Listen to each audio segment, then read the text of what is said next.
शॉपकेअर अतिशय सोपे, उत्कृष्ट व वेगाने कार्य करणारे सॉफ्टवेअर. सर्व प्रकारचे रिटेल्स आणि होलसेल शॉप आपण या सॉफ्टवेअरमध्ये कम्प्युटराइज करतो.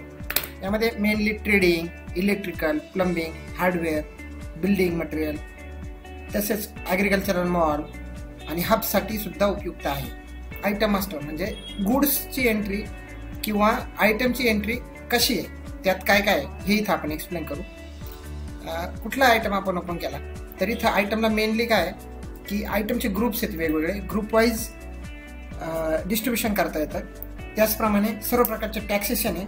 त्याचप्रमाणे विविध प्रकारचे रेट टाईप तुम्हाला डिफाईन करता येतात. फॉर एक्झाम्पल रिटेल, होलसेल असे, आणि त्यानुसार तुम्ही रेट इथे डिफाईन करू शकता की रिटेलसाठी किती, होलसेलसाठी किती, अशा प्रकारचं युनिट्स आहेत तिथे वेगवेगळे. आणि डेट इफेक्टिव्ह डेट आहे, म्हणजे त्या दिवसापासून ऑटोमॅटिक रेट चेंज होतात. जे आपण ऑलरेडी आधी जर रेट टाकले तर ते चेंज होऊन जातात.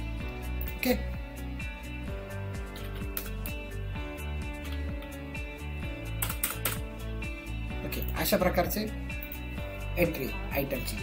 त्यानंतर आपण परचेसवरती जाऊ.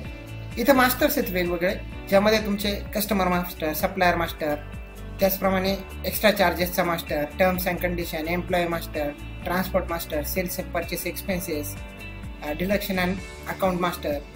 ओके, बारकोडचा वन मास्टर आहे आपला. ह्या प्रत्येकाला आपण बारकोड पण सेट करू शकतो. प्रत्येक आयटमला आपण बारकोड इथं सेट करू शकतो. बारकोड सेट केला तर सेल्सला डायरेक्ट आपण स्कॅन करून बिलिंग करू शकतो, बारकोड बिलिंग. ओके, त्याच्यानंतर परचेस बघूयात. आपण परचेसमध्ये गेलो. इथे परचेसचा डॅशबोर्ड आहे. यामध्ये सगळे परचेस त्या दिवसाची किंवा जी रेट आपण सिलेक्ट करू त्या दिवसाचे परचेस दिसतात. ओके, आता न्यू परचेसवर क्लिक केल्यानंतर नवीन परचेसचा फॉर्म येतो. त्याच्यामध्ये सप्लायर तुम्ही सिलेक्ट करणार. ओके, त्याच्यानंतर त्याचा बॅलन्स इथेच दिसणार. काही जर बॅलन्स असेल त्याचं देणे बाकी तर ती. त्याच्यानंतर बाय हँड, व्हेकल डिटेल्स, त्याची परचेस डेट आणि सप्लायरचा बिल नंबर तुम्ही टाकणार. ओके, त्याच्यानंतर प्रॉडक्ट सिलेक्ट करणार. प्रॉडक्ट सिलेक्ट केल्यानंतर त्याचा अवेलेबल स्टॉक मायनस असेल तर मायनसमध्ये, आणि लास्ट परचेस रेट येतो जर तो परचेस केलेला असेल तर. ओके, त्याच्यानंतर आत्ता परचेस करायचा रेट. ओके, त्याच्यानंतर क्वांटिटी, फ्री क्वांटिटी, डिस्काउंट, सर्व प्रकारचे तुम्हाला इथे हे करतात. त्याचप्रमाणे इथे बारकोड पण सेट करता येतो. हा आयटम ऍड केला असं तुम्हाला ह्या बिलामध्ये जे काय असेल ते तुम्ही इथे ऍड करू शकता.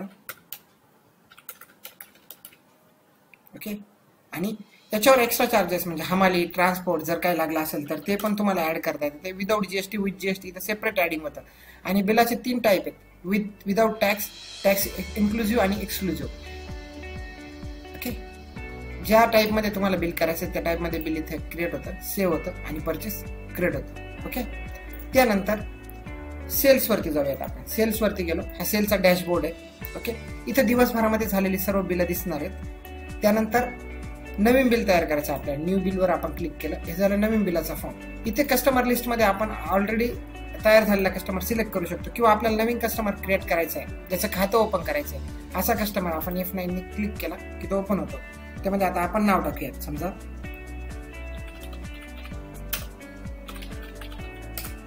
त्यांचा मोबाईल नंबर, त्यांचा ऍड्रेस, ऑलरेडी टाकलेला ऍड्रेस आला तर तो सिलेक्ट करता येतो. ओके, त्यानंतर एंटर. आणि इथं टाईप करत असताना सेम कस्टमर जर ऑलरेडी क्रिएट असेल तर इथं दाखवतो, जेणेकरून नवीन डुप्लिकेट खातं आपल्या याच्यामध्ये तयार होत नाही. सेव्ह केला, कस्टमर सिलेक्ट झाला. By hand, vehicle detail. By hand म्हणजे कोणाचं असते, व्हेकल म्हणजे कोणत्या गाडीने आपण पाठवलंय त्या गाड्या पण इथे येतात. ओके, त्याच्यानंतर एंटर मारला की इथे वेगवेगळ्या प्रकारचे रेट टाईप्स आहेत, जसं आपण एक्सप्लेन केलं बघा, रिटेल आणि होलसेल. आता आपण रिटेल सिलेक्ट करूया आणि इथं आपण जो काही आयटम आता सिलेक्ट करणार त्याचा रिटेलचा रेट इथे येणार.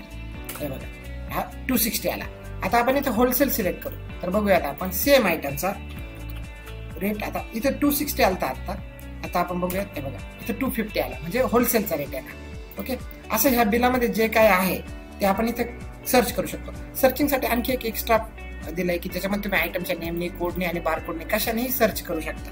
जसं की आता मिडचा शब्द आहे एखाद्या, बघा मास्टर गोल्ड असं मी टाकलं, यातला मिडचा शब्द आहे हे घेतला तर याचं पण इथं सिलेक्शन करता येतं. बघा, कुठलाही शब्द तुम्ही टाकला याच्यात तरी पण तो सिलेक्ट करता येतो.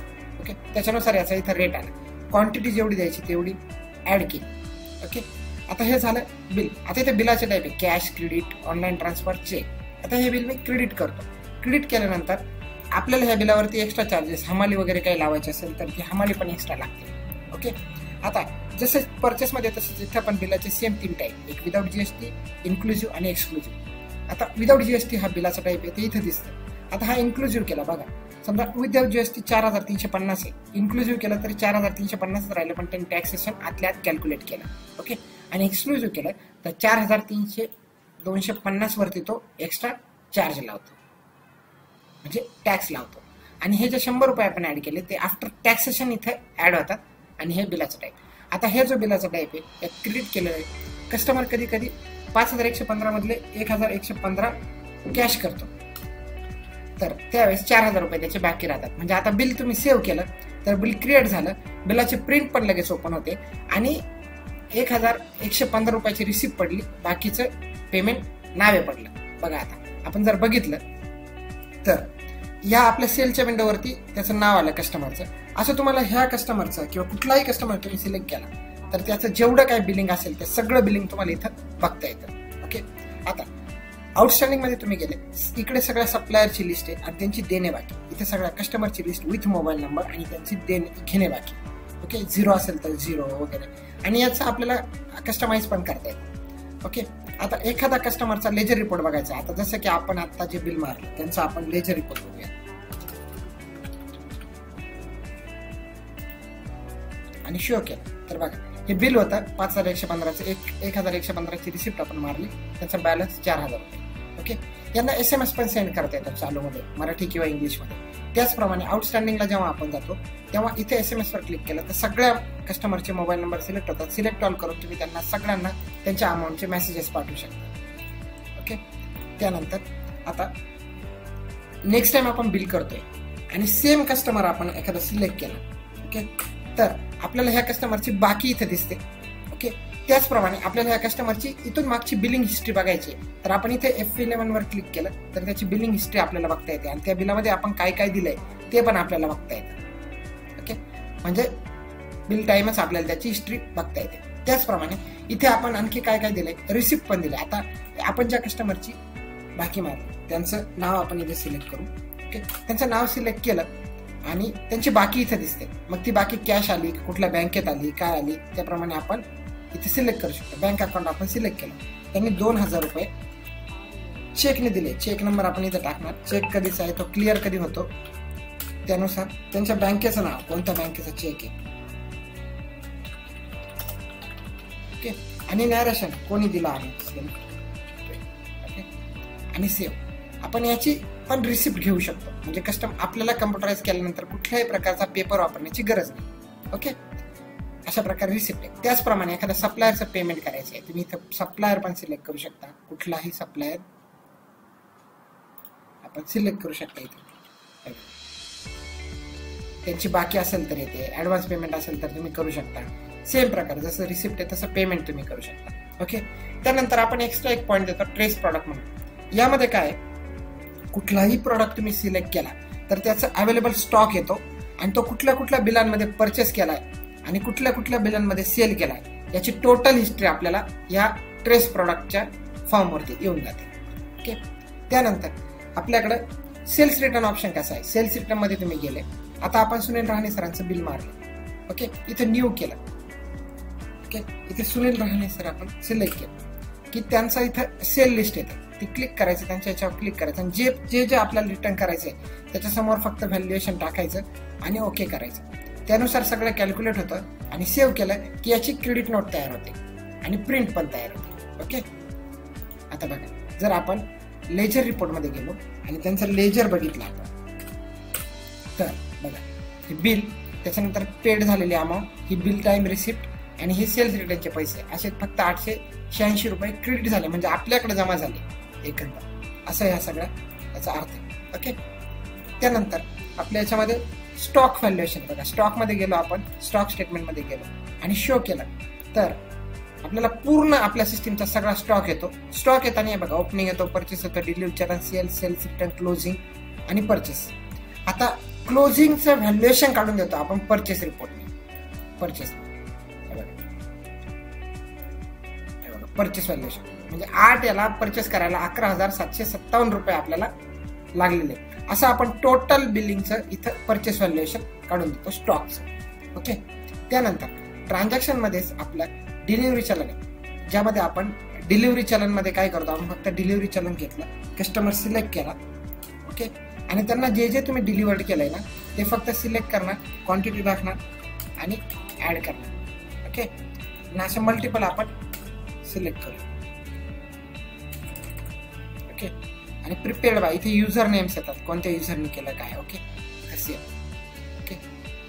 याची पण प्रिंट येते, मी नो करतो, इथे परत न्यू करतो आणि त्यांना आणखी एक मी मारतो,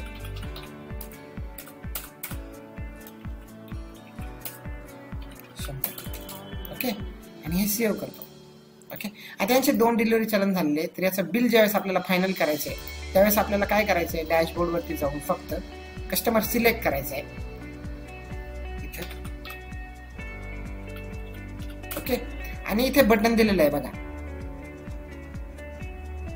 डिलिव्हरी चलन, ओके. त्यांचे जे जे डिलिव्हरी चलन झाले ते सिलेक्ट करायचे, ओके करायचं, ऑलरेडी बिलामध्ये ऍड होऊन येतं, फक्त पेमेंट टाईप सिलेक्ट करायचा आणि बिल सेव्ह करायचं की बिल क्रिएट होऊन जातं कस्टमरचं. हे बघा, हे बिल 2 प्रकारचे बिल आहेत, विदाउट जीएसटी आणि विथ जीएसटी. त्याच्यानुसार फर्म वाईज सेपरेशन ऑटोमॅटिक होतं, ओके.